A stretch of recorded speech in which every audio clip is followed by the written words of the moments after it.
Drive on Mama, buckle up. Andrea TV here from driveonmama.com, coming to you on a Tuesday.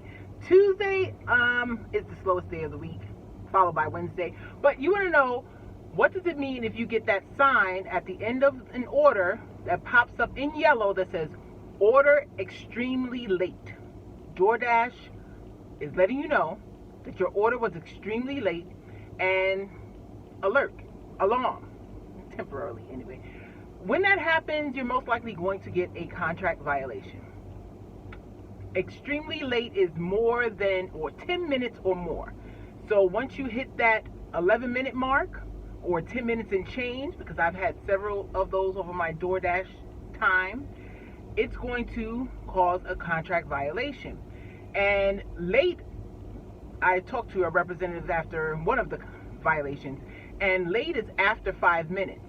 But you're not going to get a contract violation for minute 5 to 9 and change. But once you hit that 10-minute mark, they consider that extremely late, either late to the pickup or late to the customer's home. And then once you get the contract violation, you can, and they want you to, explain it. Why? What happened? What caused it? What was going on? Sometimes, based on your reasoning for why you were late, it may be removed. I have had a contract violation removed. And sometimes it's going to stand. They're going to check their records, their system, your GPS, and they're going to essentially say it was a valid contract violation, and one violation doesn't get you deactivated.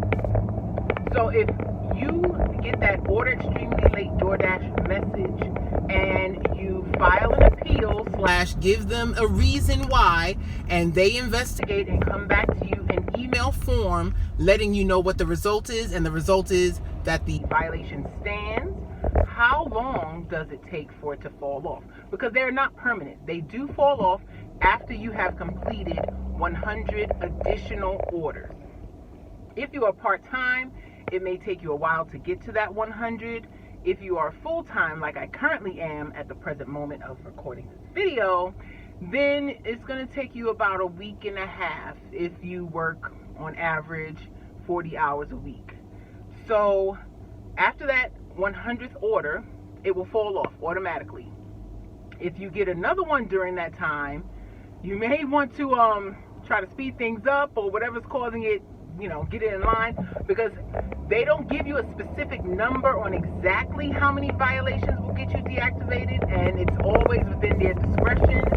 But you don't want to have multiple within that 100 order period. Your orders are on a rolling calendar, so they will fall off as each one reaches 100 after. But there are people who kept their account active and had 3 or 4 violations, and they just fell off during time. And others have been deactivated for getting a 3rd violation. So that is the danger zone. You really don't want to have more than 1 or 2. And once you do get a violation, you may want to take as many orders as possible, as quickly as possible, to get out of the danger zone. Now, we are going to be working the lunch hours. I do ride-alongs, but I answer a question first, or give an explanation first. So it is 12:13 p.m. We are going to do the lunch hours from now until about 2:15, and let's see how much we'll pay. So after declining over a dozen orders, ending the dash, then restarting it, we finally have one that we are going to take. Spring Garden, 575.7 miles. Hopefully it's ready. Okay, that first order, it was $1.25 tip from the customer. The rest was base pay by Doordash, and $2.75 is the base pay by area. So after every dasher declines it, it goes up by a quarter, and it had to go up by that much for me to take it. And now we have our next order, Steak and Egg Diner, $7 for 1 mile. Hopefully it's ready. Let's wait a few minutes, but on a side note, doesn't this look delicious? Caramel and banana. Yeah. Okay, it is now 12:59 p.m. That lovely customer tipped $4.50, so we got $7.50 in the end. And we are going back to Steak and Egg Diner. This time it's for $12.75 and 6.4 miles. On a normal day, any other day other than Tuesday or Wednesday, I would not take that order because it is too far.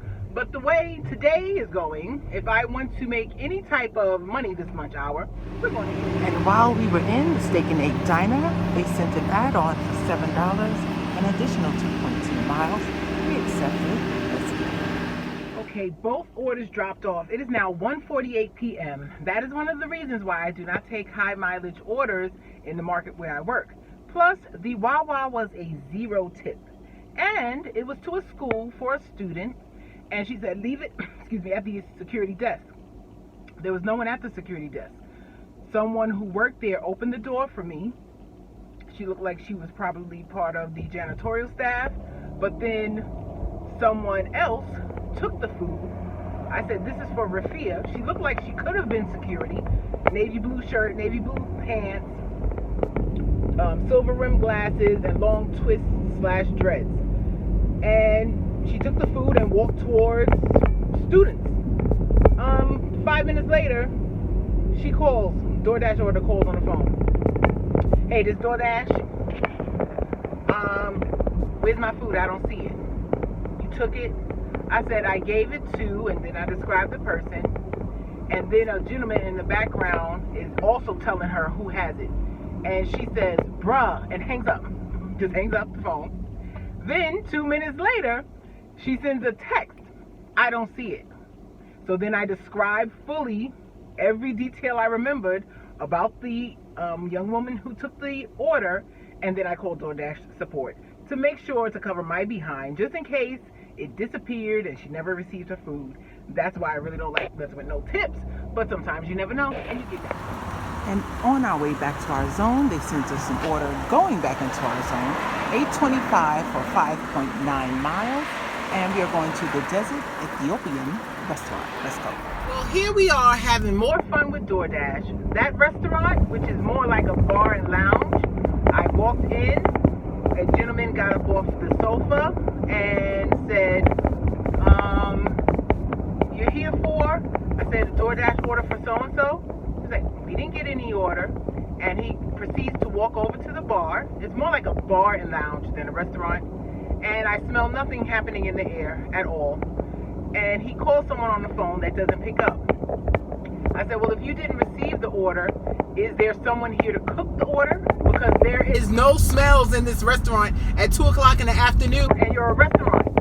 He said, no, there's no cook on staff. I said, so I need to call support?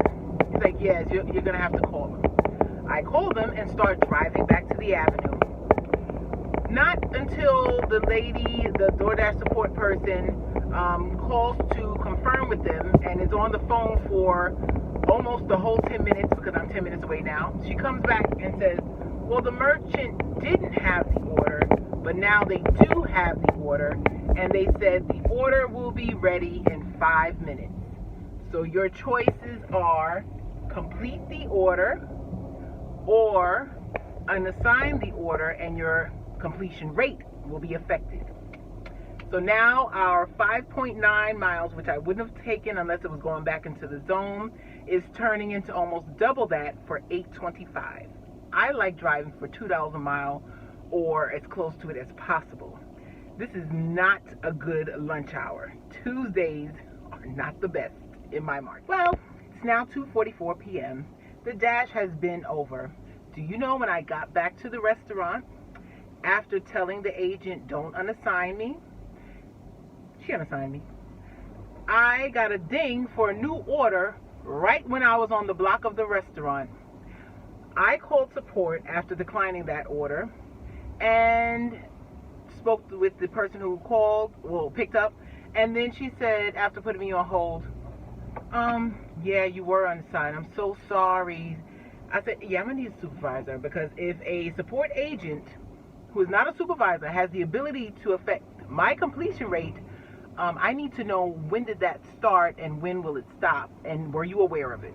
So we were on the phone for the past half an hour, and I'm sure they're not going to do probably anything, but at least it's out there, and my notes are in the system, and my reference number for Christina is written down. But yeah, we had a very, very poor economic lunch shift today of $33 in the screenshot. And last Tuesday, pretty much similar. I worked from about 9:30 close to 10 after dropping off the kids and taking care of personal business to about 4, and we totaled $90. So it's on par. But it'll get better? I don't know. Anyway, thank you for watching. Like and subscribe for more, and drive on, mama. Hope your day went better.